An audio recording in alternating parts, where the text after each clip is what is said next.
Okay, welcome to another edition of the Real Ale Guide. We are just pulling into Huddersfield Station, the home of Magic Rock Brewing and Mallison's Brewery. Here we go. Perfect.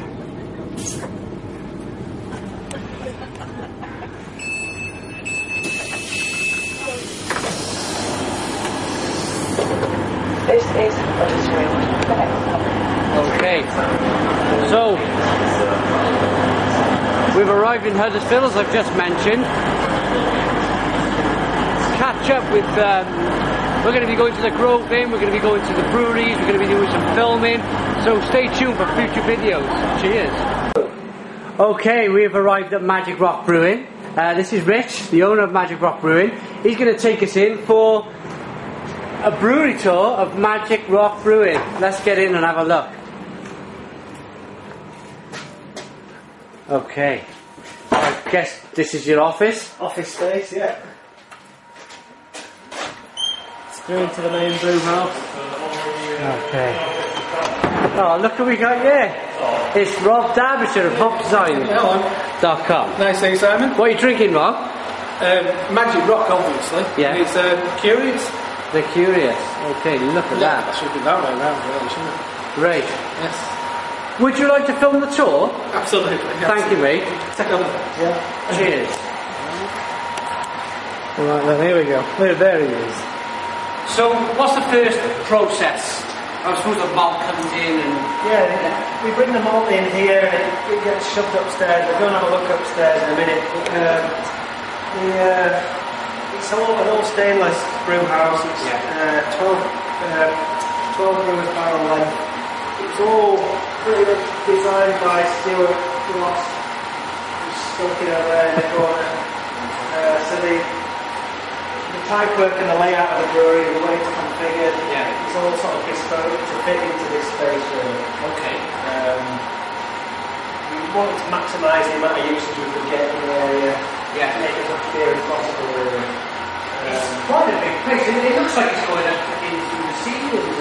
Yeah, I mean, I'll show you in a minute. We'll go upstairs. It does all sort of go through the ceiling, but even though we've got quite a lot of, it looks like there's a lot of room now. It isn't when we're racking. You know, we need all the floor space we've got. We can't realistically go any bigger in this space we've got. We've already started putting tanks outside. Oh right. And putting into those because, well, the plan was to put them some more in here, but it's too disruptive taking the floor out. I'll show you where we start mashing in anyway upstairs. Okay. After you.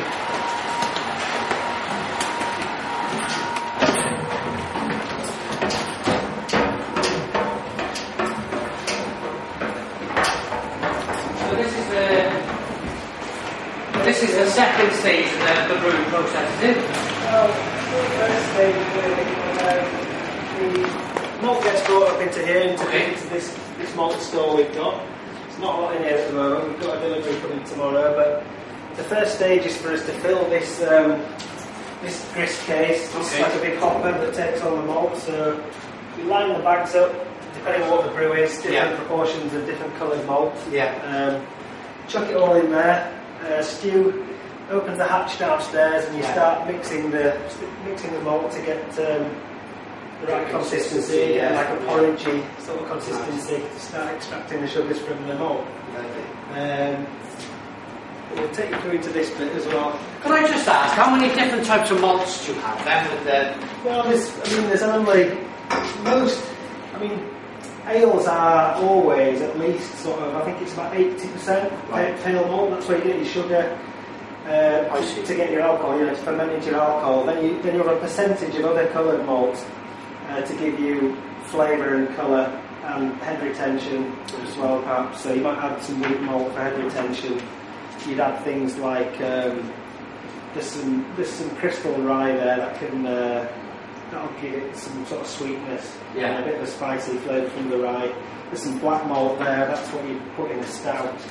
And the only thing you're really getting from that is sort of, you're getting flavour and sort of roasted bitterness as well as colour really. I know. But in our stout, for example, like the grist case it's completely full for a 6% stout with bags left out here to be still to go in. Yeah. And that's still only about a couple of those bags really to give it its colour. So it's predominantly complete. Even stouts are really almost completely pale malt, just with a few different bags. Yeah, it's not many. Oh, so the percentage is quite low for the black. Yeah, a couple of pints of black perhaps in that volume, which is a bit of a surprise really. You're not extracting any sugar, any fermentable sugars from the black malt. Oh, it's only adding colour and flavour. I'm learning stuff all the time. That's just how it works. I think because obviously when you roast it to make it black like that, you've completely roasted and killed any starches, anything in there that would convert into sugars and give you sugar content for fermentability in the brew. You've roasted that out of it in the process of making the dark malt. I see. So it's just predominantly predominantly for colour. Yeah, that's it. Right, yeah. Okay, so from here back downstairs, I suppose, really. okay, let's have a look. So this is where we're coming through the scene, and this is where it finishes. This is the top of the kettle. We'll go down and discuss why it's so high up here in a minute. This is where we'll do additions for bittering. Some additions we put in as well for flavour a little bit. We do not really. We use the hop back. I'll show that. We haven't got a flue either. We've got a condensing on top of the kettle there. So the steam that comes off goes through the pipe and it's cooled with cold water and goes back out. Just to try and stop it smelling as much in the local environment because we're in a slightly different area. I see.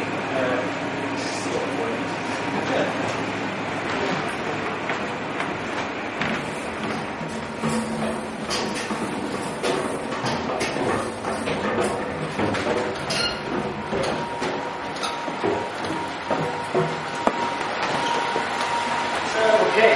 You saw the grist case upstairs where we put all the grain in? Yeah. So it comes down to a hydrator there. Right.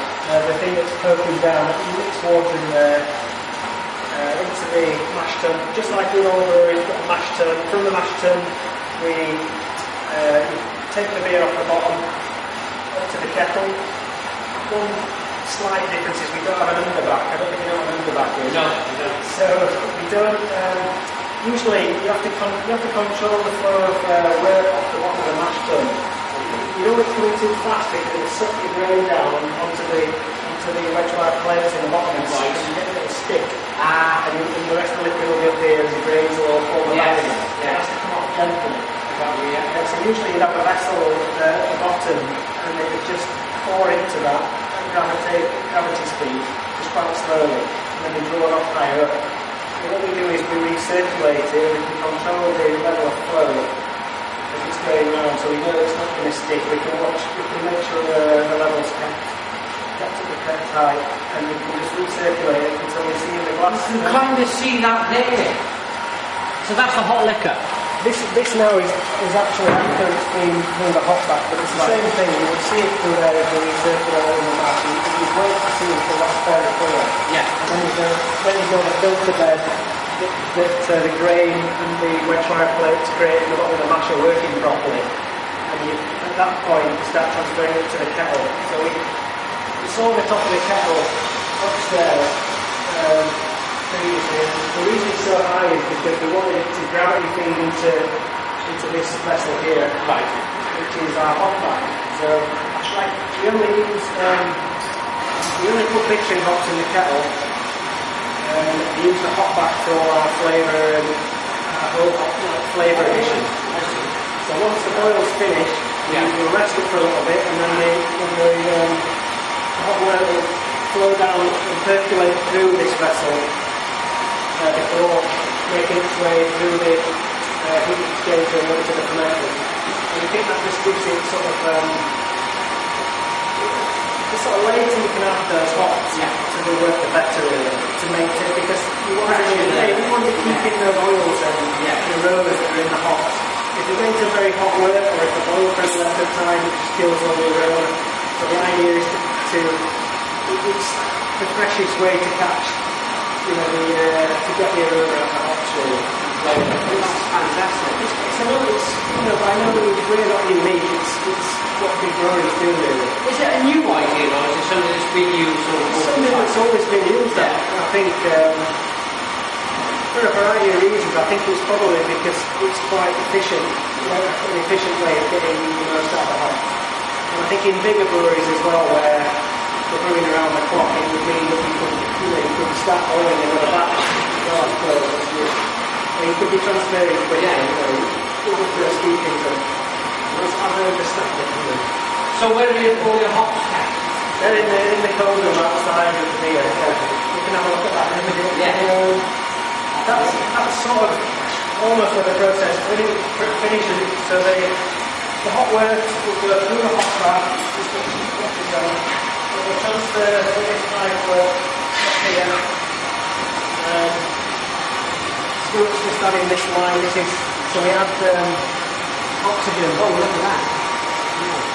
From that, go back up there. So we add oxygen to the work line, and not so the yeast has got. The yeast needs oxygen to work.